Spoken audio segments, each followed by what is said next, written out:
Class आज हम पढ़ेंगे class 9th subject science chapter 9 force and laws of motion.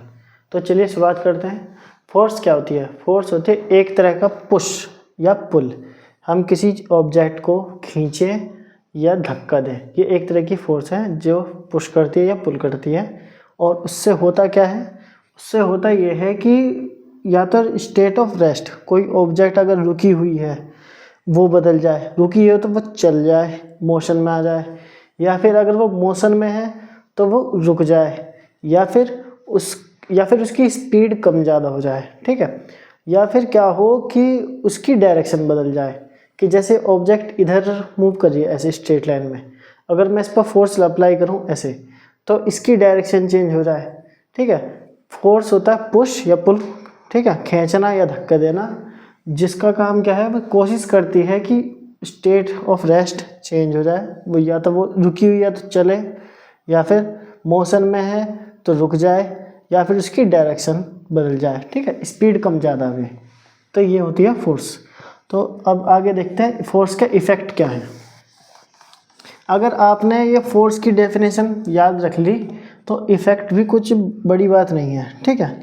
Effect भी इसी से मिलकर बने हैं, इसी definition. Effects of force, force क्या क्या इफ़ेक्ट डालती है? अगर फोर्स किसी ऑब्जेक्ट पे अप्लाई हो रही है तो इफ़ेक्ट क्या होंगे? तो वो उसकी स्पीड चेंज कर सकती है, ठीक है, चेंज द स्पीड।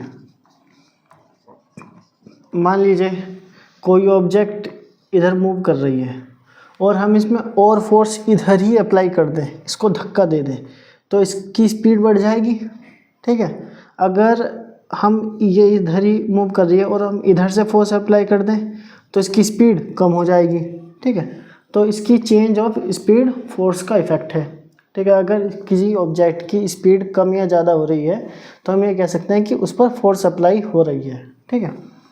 फिर है change of direction, change of direction.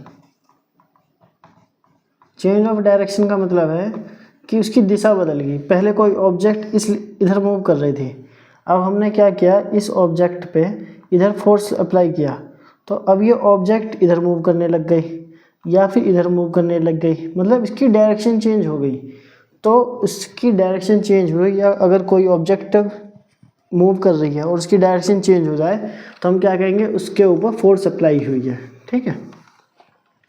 कोई भी ऑब्जेक्ट बिना फोर्स अप्लाई किए अपनी डायरेक्शन चेंज नहीं कर सकती, अपनी स्पीड चेंज नहीं कर सकती, अपना अगर रेस्ट पे है तो मोशन में नहीं जा सकती, और मोशन में है तो रेस्ट पे नहीं जा सकती, ठीक है। तो ये सब फोर्स के कारण ही होता है। Change of shape, change of shape, जैसे मान लीजिए कोई बॉल है, ठीक है, या बलून है, अगर हम इधर से फोर्स अप्लाई करें और इधर से फोर्स अप्लाई करें तो ये बलून क्या है, पिचक जाएगा, ऐसे ऐसे हो जाएगा, ठीक है। तो ये इसकी शेप चेंज हो गई। या मान लीजिए कोई स्प्रिंग था, ऐसे ऐसे ऐसे, जब हम इस पर फोर्स अप्लाई करेंगे इधर नीचे की तरफ तो ये ऐसे लंबा लंबा हो जाएगा, ठीक है। तो ये सब इसकी शेप हो गई चेंज, तो फोर्स के कारण ही शेप चेंज होती है।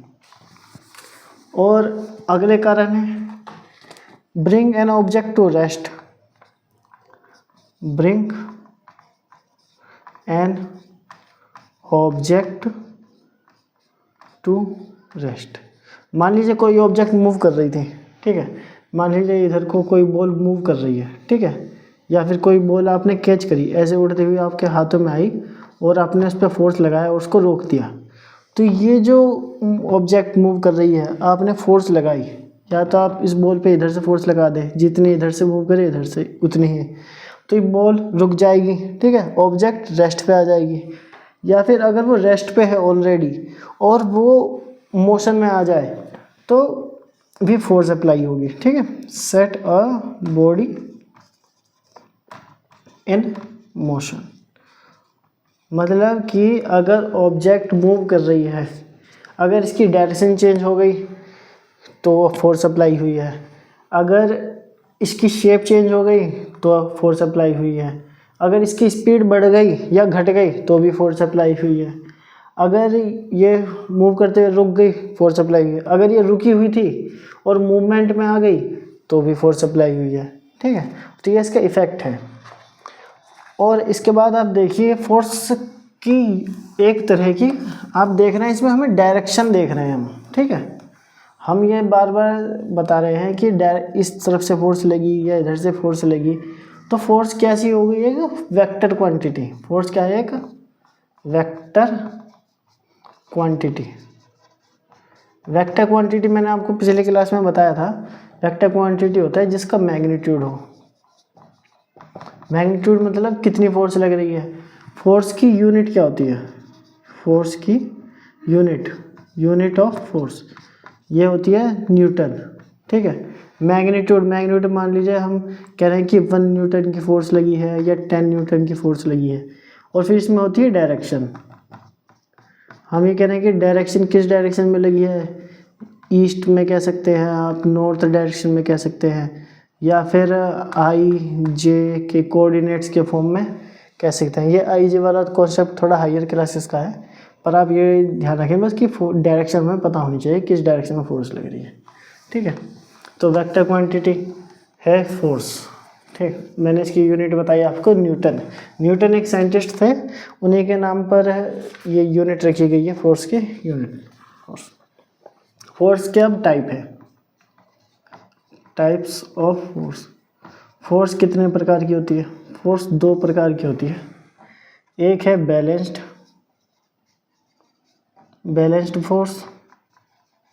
फोर्सेस, जब 2 फोर्स आपस में बैलेंस हों, और दूसरा केस है जब दोनों फोर्स बैलेंस ना हो, अनबैलेंस्ड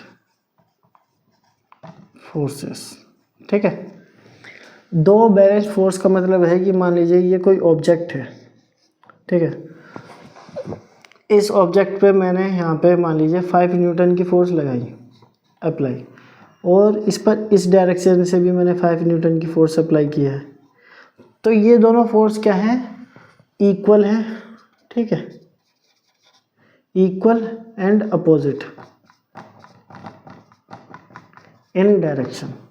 ठीक है, equal and opposite in direction, ये दोनों इक्वल है और इनकी डायरेक्शन अलग अलग है। लेकिन अनबैलेंस्ड फोर्स का केस क्या है कि मान लीजिए ऑब्जेक्ट है, इसमें अनबैलेंस्ड में अनइक्वल फोर्स लगती है। मान लीजिए यहाँ पे 5 न्यूटन की लग रही है और इधर से 2 न्यूटन की लग रही है, या फिर इधर से लग ही नहीं रही, या फिर इस डायरेक्शन से लग रही है। ठीक है, 5 न्यूटन की या कोई भी और, तो इसमें अनइक्वल फोर्स हो सकती है, या फिर और अपोजिट डायरेक्शन ना हो, सेम डायरेक्शन हो, या फिर किसी एंगल पे डायरेक्शन हो।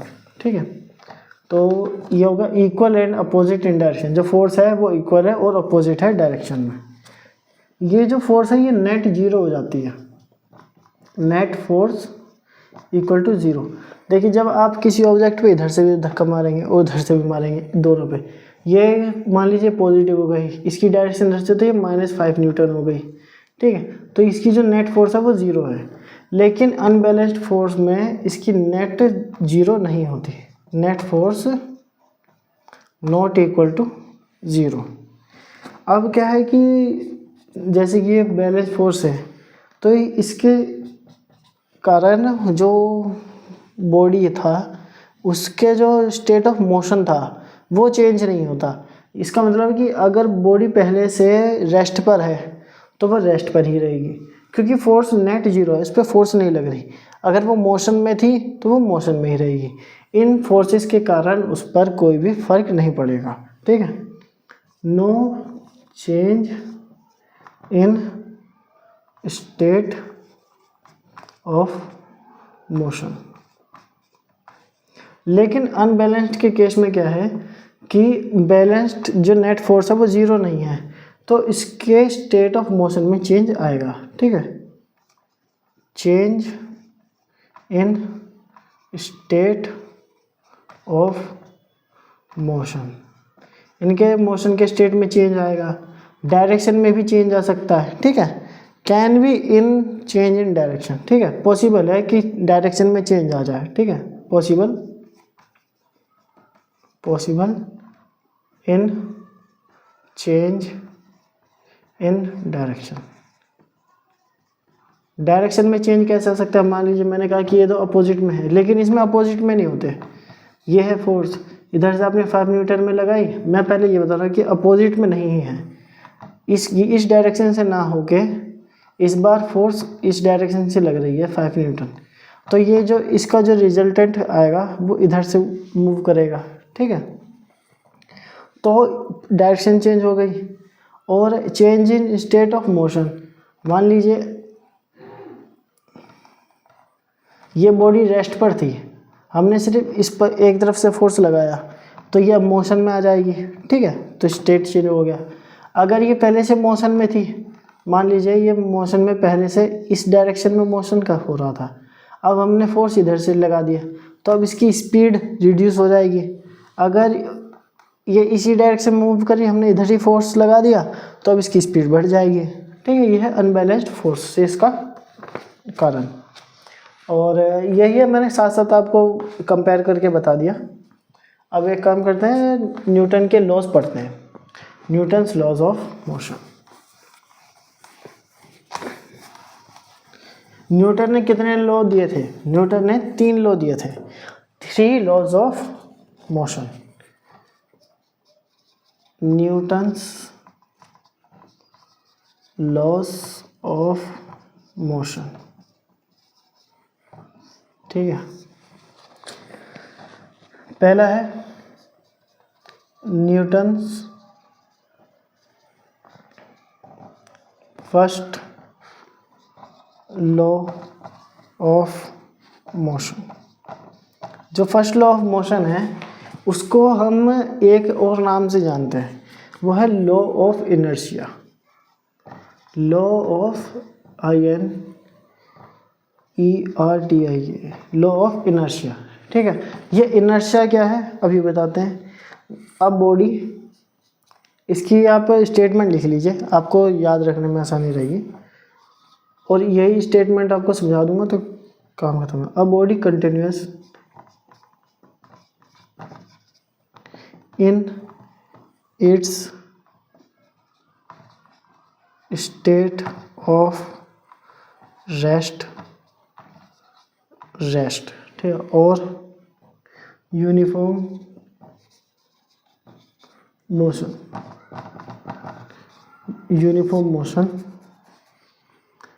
इन ए स्ट्रेट लाइन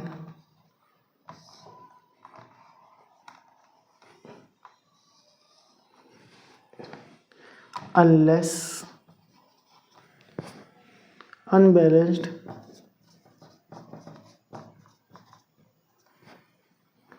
external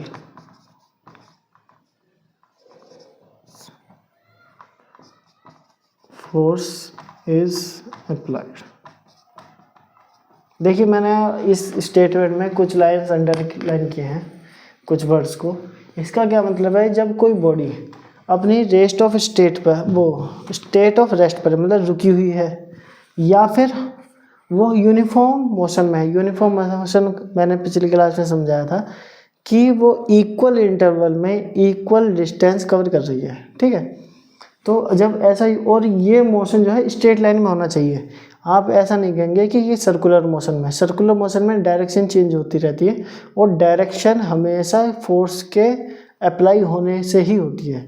तो उसमें यूनिफॉर्म मोशन, जैसे अगर आप यूनिवर्स में चले जाएं जहाँ पे ग्रेविटी नहीं है, ठीक है, तो अगर हम वहाँ पे किसी ऑब्जेक्ट को किसी एक फोर्स से पुश कर दें तो वो उस फोर्स से अनलिमिटेड टाइम तक मूव करती रहेगी, ठीक है, क्योंकि उसमें और कोई फोर्स अप्लाई नहीं होगी, तो इसलिए वो यूनिफॉर्म मोशन में आ जाएगी और एक स्ट्रेट लाइन में, ठीक है।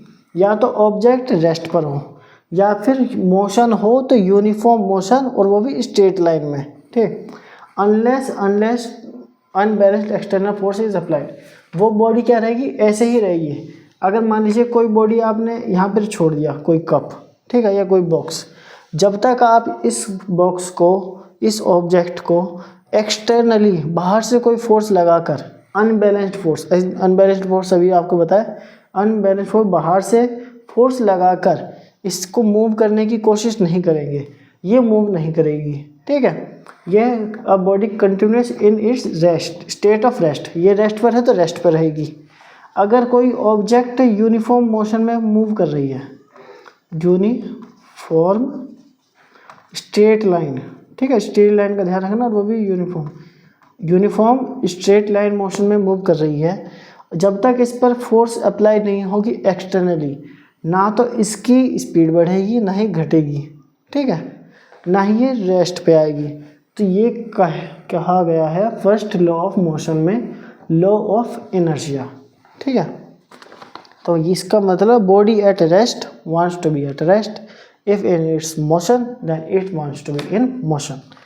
तो इसमें अब ये क्या, इनर्शिया क्या है, इस लॉ में इनर्शिया क्या है, ठीक है। हमने कहा लॉ ऑफ इनर्शिया, तो इनर्शिया क्या हुआ, इनर्शिया हुआ, बताते हैं क्या हुआ, INERTIA, इनर्शिया है resistance to change in its state of motion, resistance to change of state of rest, motion और डायरेक्शन, ठीक है। मान लीजिए कोई ऑब्जेक्ट अपने स्टेट ऑफ रेस्ट पे है, अब उस पर हम फोर्स अप्लाई कर रहे हैं, तो वो अपने आप को रेस्ट पे ही रखने की कोशिश करेगी, ठीक है, वो मूव करना नहीं चाहती। वो जो उसका रेजिस्टेंस है कि मूव ना करने की कोशिश करना, तो वो जो फोर्स लगेगी उस पर, जो उसका रेजिस्टेंस है, वो जो उसकी पावर है, वही है इनर्शिया, ठीक है। मान लीजिए अगर कोई हल्का सा छोटी सी बॉल है प्लास्टिक की, ठीक, आप इसको मूव करने की कोशिश करें तो आप इजीली मूव कर देंगे, ठीक है, कोई छोटा बच्चा भी मूव कर देगा। जैसे मान लीजिए ये बॉल है, ये इजीली मूव हो गई, ठीक है, ऐसे हवा में उछाल दो, कैसे कर लो, इसके में इनर्शिया कम है। लेकिन अगर ये बहुत बड़ी बॉल हो और पत्थर की हो जाए, ठीक है, तो इसको मूव करना काफ़ी मुश्किल होगा। किसी छोटे बच्चे के लिए अब मुश्किल होगा, वो इजी होगा नहीं, कोई बड़ा ही कर सकता है। तो ज़्यादा मास, ये जो इसका इनर्शिया है मूवमेंट के लिए वो करना, रेसिस्ट करना, यही है इसका इनर्शिया, ठीक है। इसको मूव करना भी मुश्किल पड़ेगा, इसको रेस्ट पे लाना भी मुश्किल पड़ेगा अगर यूनिफॉर्म मोशन पे है, और इसकी डायरेक्शन को चेंज करना भी और ज़्यादा मुश्किल होगा। ये क्या है, इनर्शिया। ये जो इसका रेजिस्टेंस है कि मुझे मूवमेंट नहीं करानी, ठीक है, कि ये अपना जो स्टेट ऑफ मोशन है ये जैसी है इसको वैसा ही छोड़ दो, मुझे परेशान ना करो। अगर परेशान करेंगे तो ये अपनी तरफ से कुछ फोर्स लगाएगी, जो इसका रेजिस्टेंस होगा वही है इनर्शिया। रेस्ट है तो रेस्ट पे रखो, मोशन में है यूनिफॉर्म मोशन में तो यूनिफॉर्म मोशन में रखो, और इसकी जो भी डायरेक्शन, मान लीजिए इस डायरेक्शन में मूव कर रही है, हम चाह रहे हैं कि ये इस डायरेक्शन में मूव ना करके इस डायरेक्शन में मूव करें, तो इस डायरेक्शन में मूव करने के लिए भी इस पर कुछ फोर्स अप्लाई करनी पड़ेगी, है ना। ये जो इसका रेजिस्टेंस है यही है इनर्शिया, ठीक। और ज़्यादा मास होगा, मास तो आपने पढ़ा होगा, ज़्यादा मास है तो ज़्यादा ही इनर्शिया होगा। मतलब हल्की बॉल में कम मास है, ठीक है। आप मास को एक तरह का वेट मान लीजिए, अगर आपको मास टर्म्स में यदि, तो अगर हल्की बॉल है तो उसके अंदर मास कम है तो कम इनर्शिया है, ठीक है। और अगर कम इनर्शिया है तो उसको रेस्ट पे लाना, मोशन में लाना या इसकी डायरेक्शन चेंज करना, इन सभी के लिए फोर्स कम अप्लाई होगी। और मान लीजिए इसी तरह ज़्यादा मास है, ठीक है, तो अगर ज़्यादा मास है तो उसके लिए उसमें ज़्यादा इनर्शिया होगा, ज़्यादा इनर्शिया है तो ज़्यादा रेजिस्टेंस है। ज़्यादा रेजिस्टेंस किसके लिए है, change of state of rest, motion या डायरेक्शन, ठीक है, तो ज़्यादा फोर्स अप्लाई करनी पड़ेगी, ठीक है। अब इसका टाइप है, टाइप कुछ नहीं है, वही है जो अभी बता दिया मैंने, टाइप्स ऑफ इनर्शिया। पहला inertia of rest. Inertia of rest क्या है? Resistance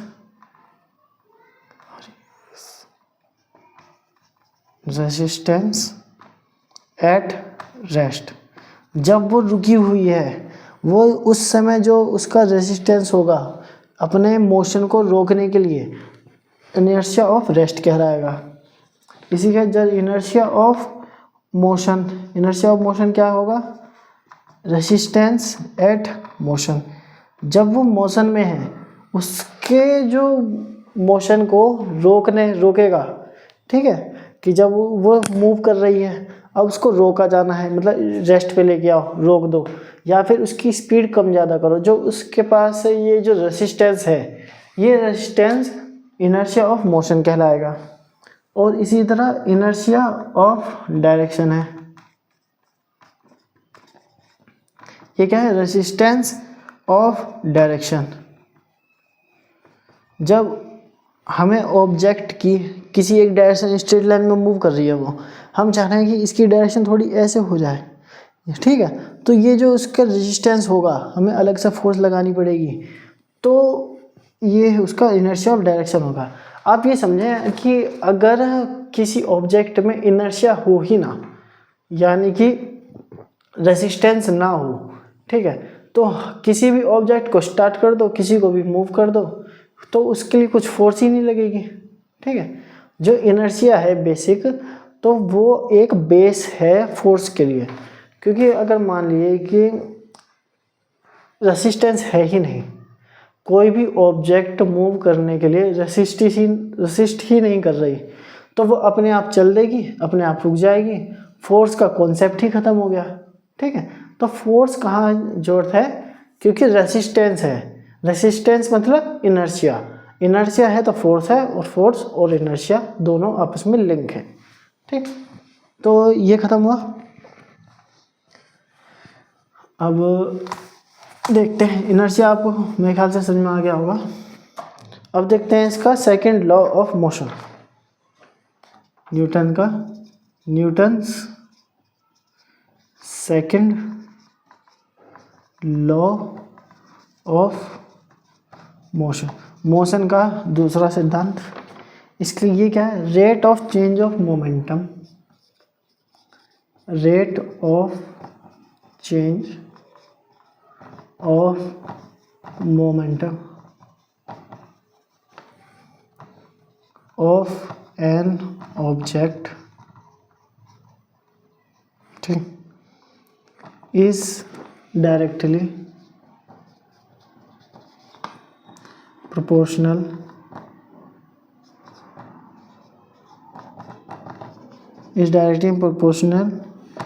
to the applied force and takes place in the direction of the force. ये है स्टेटमेंट। ये क्या कह रहे हैं? सेकंड लॉ ऑफ मोशन, जो rate of change of momentum है, मोमेंटम क्या होता है वो अभी समझाऊंगा मैं। जो मोमेंटम का चेंज होने का जो रेट है, ठीक है, वो किस रेट से, rate of time with respect to time, वो समय के अनुसार किस रेट से अपना जो मोमेंटम है उसका कम हो रहा है या चेंज बढ़ रहा है, जो भी चेंज आ रहा है उसमें, वो किसके डायरेक्टली प्रोपोर्शनल है? Is directly proportional to the applied force.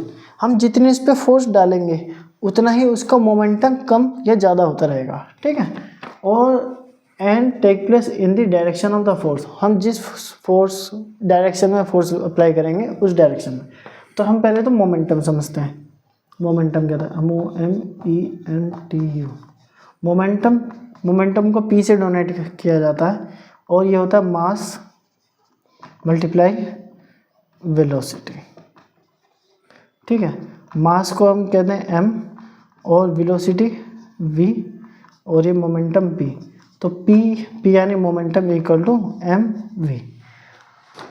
तो जैसे भी अभी आपने इनर्शिया देखा तो इनर्शिया को हम मेज़र कैसे करेंगे कि उसको मेज़र किया जाना है इनर्शिया को, कि उसकी कुछ यूनिट तो मैंने बताई नहीं आपको, क्योंकि होती भी होगी तो वो आपके काम की नहीं। तो आप देखिए कि हमें ये मेज़र करना है कि हमें किसी ऑब्जेक्ट को the rate of change of momentum, अगर हम उस पर फोर्स अप्लाई करेंगे तो उस पर क्या फ़र्क पड़ेगा, कितना फ़र्क पड़ेगा, ठीक है। तो ये पता करना है हमें। तो हमने एक टर्म में बना दी मोमेंटम क्या है, मास को वेलोसिटी से मल्टीप्लाई कर दो। अगर मान लीजिए कि कोई ऑब्जेक्ट रेस्ट पर है, ठीक है, तो उसकी वेलोसिटी 0 होगी, ठीक, तो उसका जो मोमेंटम है वो क्या होगा, 0 हो जाएगा, ठीक है। मास इंटू वेलोसिटी 0 है तो मोमेंटम 0 हो गया। और अगर वो मूव कर रही है तो उसके पास कुछ मोमेंटम होगा। तो मतलब कि मोमेंटम कब नहीं होगा, जब वो रेस्ट पर है। और मोमेंटम क्या है, मास को और वेलोसिटी को मल्टीप्लाई कर दो, वही। तो मोमेंटम एक तरीके से हमें फोर्स का अनुमान देगा कि फोर्स कितनी अप्लाई करनी है या कितनी फोर्स अप्लाई हुई। अब इसने जो हमसे ये कहा है कि ये जो इसने हमें ये स्टेटमेंट बताई, हम इस स्टेटमेंट को मैथमेटिकल फॉर्म में अप्लाई करते हैं, ठीक है। इसने देखिए क्या कहा है, rate of change of momentum मैंने बताया अभी p equal to m v, ठीक है। v क्या है, वेलोसिटी। तो मैं क्या मानता हूँ, इनिशियल वेलोसिटी जो थी किसी भी ऑब्जेक्ट की वो u थी, ठीक है। और फाइनल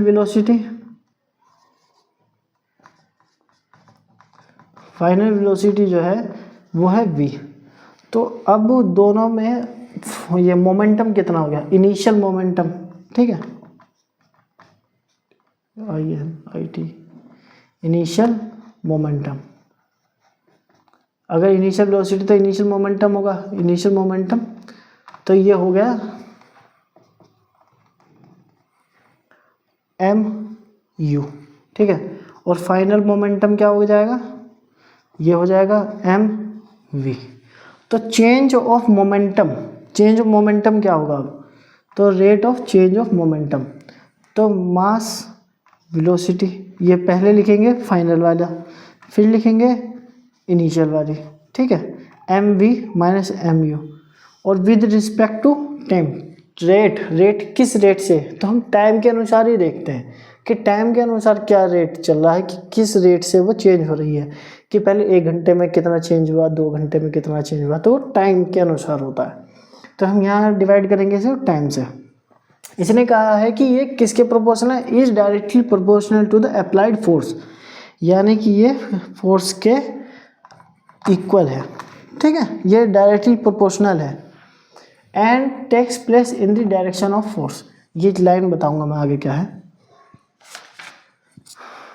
अब इसको देखिए, यहीं पे देख लीजिए, F है ये, मैं इसमें से M कॉमन ले लेता हूँ, M कॉमन ले लिया, अब क्या बच गया, V minus U upon T, ठीक है। अब आपको फॉर्मूला अगर याद हो तो एक्सेलरेशन क्या होता है, V minus U upon T, ठीक है। मोशन चैप्टर में पढ़ा था आपने, final velocity minus initial velocity upon time equal to acceleration. तो ये क्या बन गया, ये बन गया F equal to M A. A क्या है यहाँ पर, ए है acceleration, ACCELERATION acceleration. F equal to M है, मास इंटू एक्सेलरेशन। यानी कि जो इसने ये स्टेटमेंट बताई है Newton second law of motion की, उसकी स्टेटमेंट है ये F इक्वल टू एम है। अब मैं इसको आपको थोड़ा सा, इससे हम क्या निष्कर्ष निकाल सकते हैं, निकालने को हम इससे भी सीख सकते हैं, पर इसमें थोड़ा आसान है।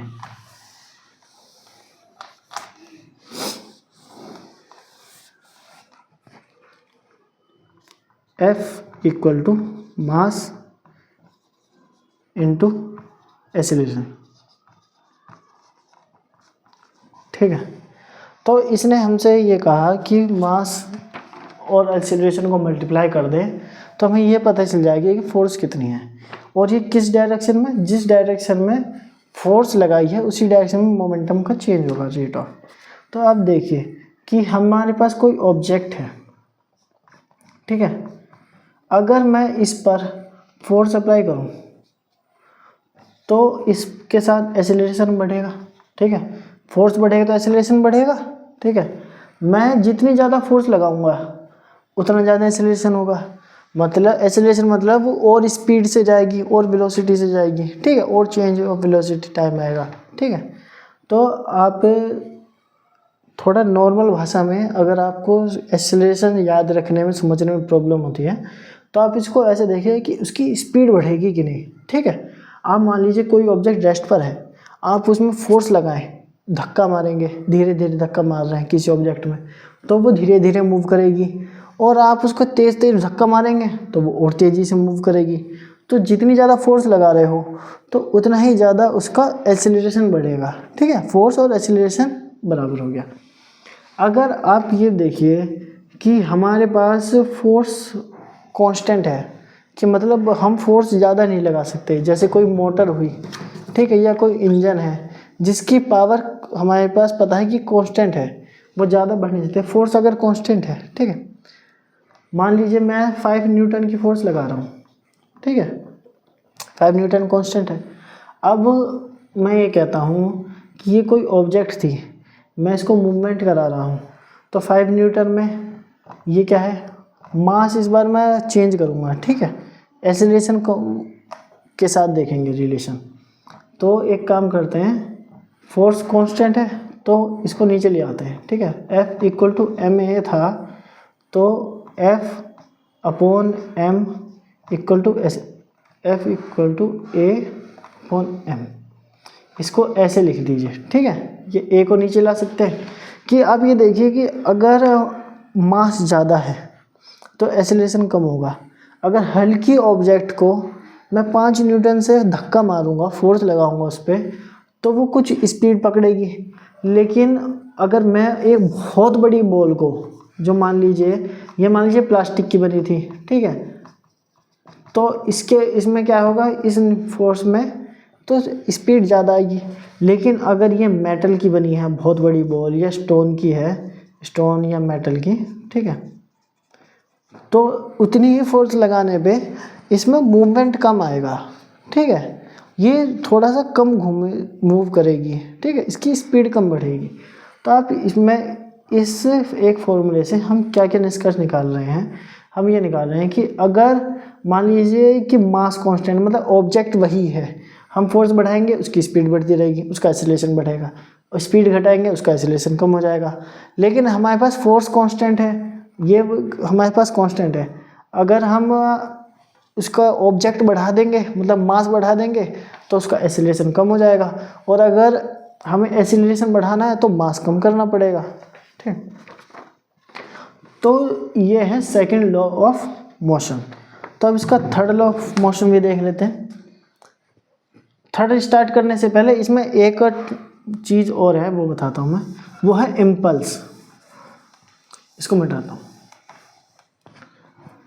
Impulse, IMPULS, impulse. इम्पल्स क्या होता है, फोर्स मल्टीप्लाइड टाइम। जब कोई फोर्स किसी ऑब्जेक्ट पर कुछ टाइम तक लगती है, ठीक है, जैसे मान लीजिए 5 न्यूटन की फोर्स मैं किसी ऑब्जेक्ट पर 2 सेकंड तक लगाता हूँ, ठीक है, तो क्या होगा, उसका कुछ मोमेंटम चेंज होगा कि मतलब उसकी स्पीड बढ़ेगी या घटेगी, होगा ऐसा, क्योंकि मैं फोर्स उसमें अप्लाई कर रहा हूँ किसी टाइम तक। अब जो उसका एक्सेलरेशन नहीं, अब उसका मोमेंटम देखेंगे। तो आप इस बात को ऐसे देखिए, force equal to mass into acceleration, ये होता है, अभी पढ़ा हमने। और एक्सेलरेशन को क्या लिख सकते हैं, उल्टा देखिए, ये लिख सकते हैं, ठीक है। और इस टी को आप टी को यहाँ पे ले जाइए, तो फोर्स मल्टीप्लाई टाइम, ठीक है, फोर्स मल्टीप्लाई टाइम, ये क्या बन गया, ये बन गया इम्पल्स, ठीक है। और ये क्या है, change in momentum, mass into velocity minus mass into velocity, ठीक है, final velocity minus initial velocity. तो चेंज इन मोमेंटम क्या है, फोर्स मल्टीप्लाई बाय टाइम। तो अगर कोई हमसे कहे कि हमें वो क्वेश्चन बता रहा हूँ मैं, ठीक है, न्यूमेरिकल्स, कि हमें फोर्स गिवन है कि मान लीजिए 5 न्यूटन है, हमें निकालना है कि कितने टाइम तक लगाएं, ठीक है, और हमसे कह दे कि पहले चेंज ऑफ मोमेंटम, जो चेंज है मोमेंटम वो हमें गिवन दे दिया, ठीक है, मान लीजिए XYZ कुछ भी दे दिया, तो हम इस चेंज ऑफ मोमेंटम है, फोर्स है, टाइम है, तो अगर हम इन दोनों को मल्टीप्लाई कर देंगे, ठीक, फोर्स और मल्टीप्लाई को, तो चेंज इन मोमेंटम आ जाएगा, ठीक है। तो अब हुआ ये सेकंड लॉ ख़त्म, अब करते हैं third law of motion. Third law of motion easy है, every action has an equal and opposite reaction, Newton's third law of motion. इसकी एक ही लाइन है जो बहुत ज़्यादा फेमस है,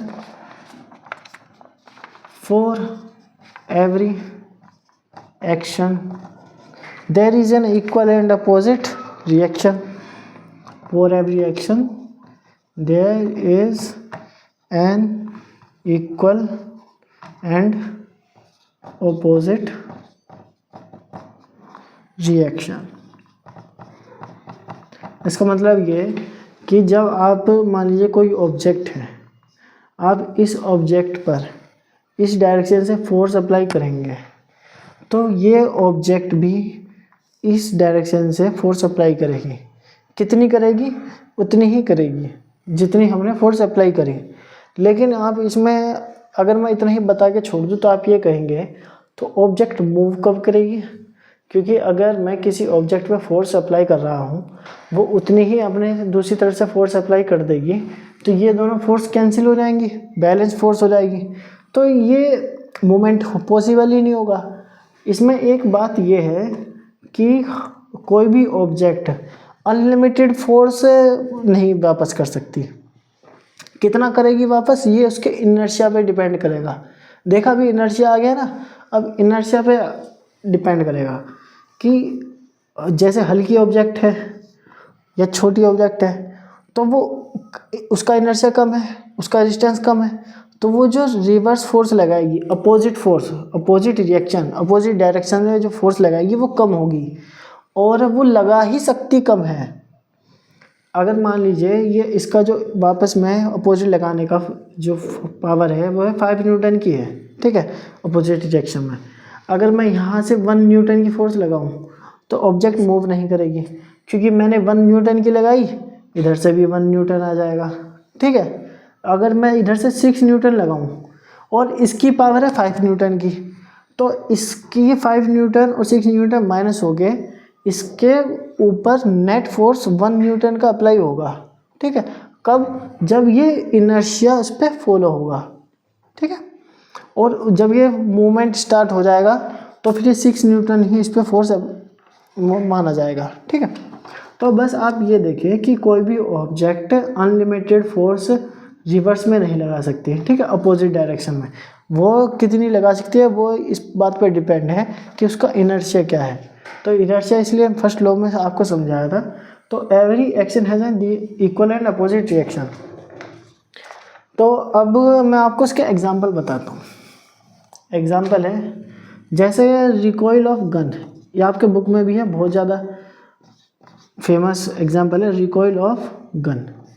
आपने देखा होगा कि जैसे ये कोई बंदूक होती है, ठीक है, गन है,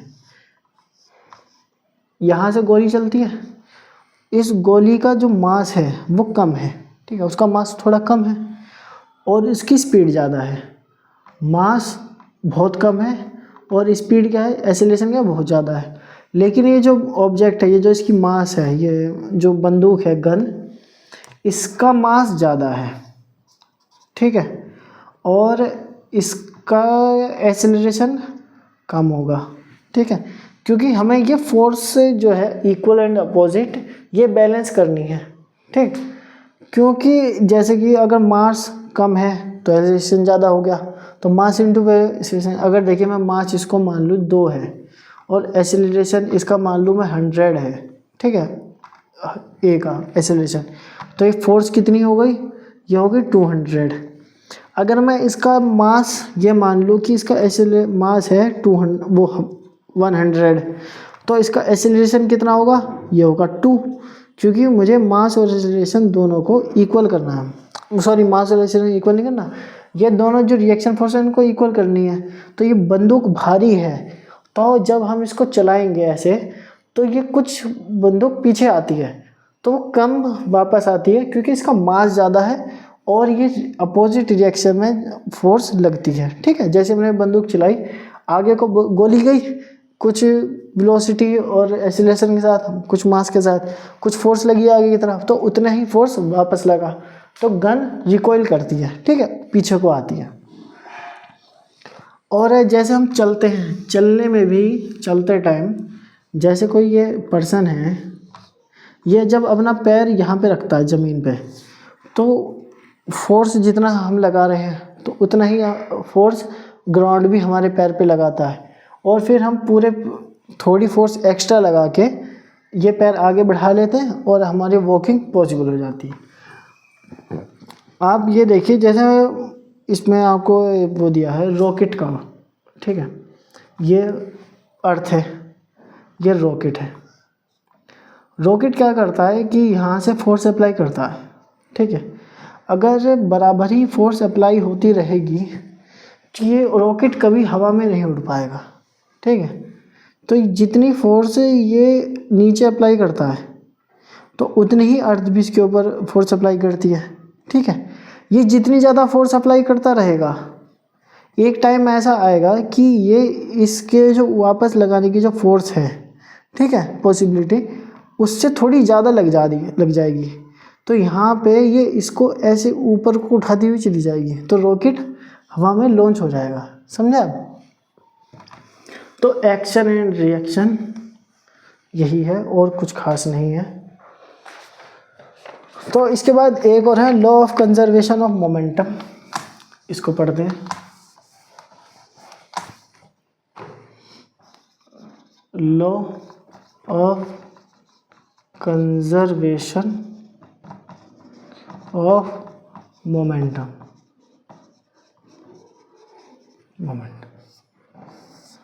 तो इसका मतलब ये है कि जो टोटल मोमेंटम है किसी सिस्टम, पहले स्टेटमेंट पढ़ लेते हैं फिर समझाऊंगा। दी total momentum of a system remains constant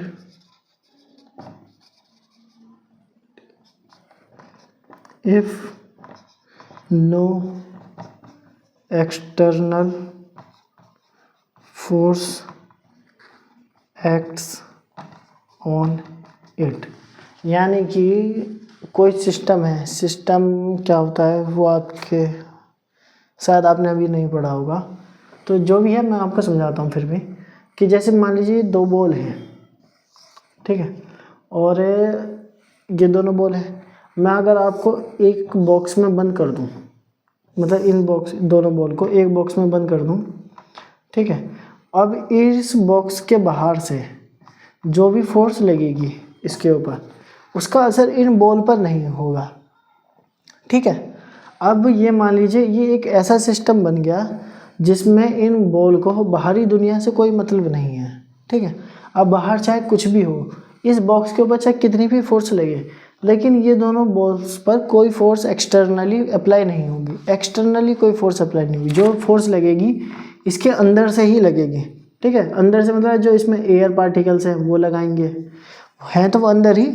ठीक है, या फिर इसमें कोई कुछ भी ग्रेविटी है, रेजिस्टेंस है, मोमेंटम है, जो भी है सब इसी में कांस्टेंट रहेगा। अब ये कहा गया है कि जब ऐसा कोई सिस्टम होगा जो जिसमें टोटल मोमेंटम है वो हमेशा कांस्टेंट रहता है, इसका मतलब ये है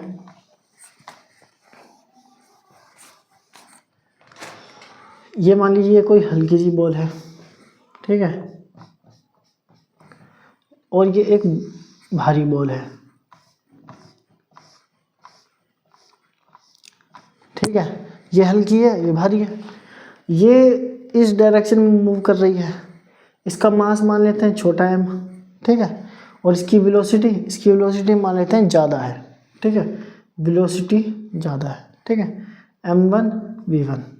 और इसका जो मोमेंटम है, ये जो इसका मास है, इसका मास ज़्यादा है लेकिन इसकी वेलोसिटी कम है, ठीक है। हम इसको बराबर या ज़्यादा कुछ भी मान सकते हैं, वो मैं बस आपको, चलो मैं इसको ऐसे ही बताता हूँ, m1 v1 और इसका मास है m2 v2, ठीक है।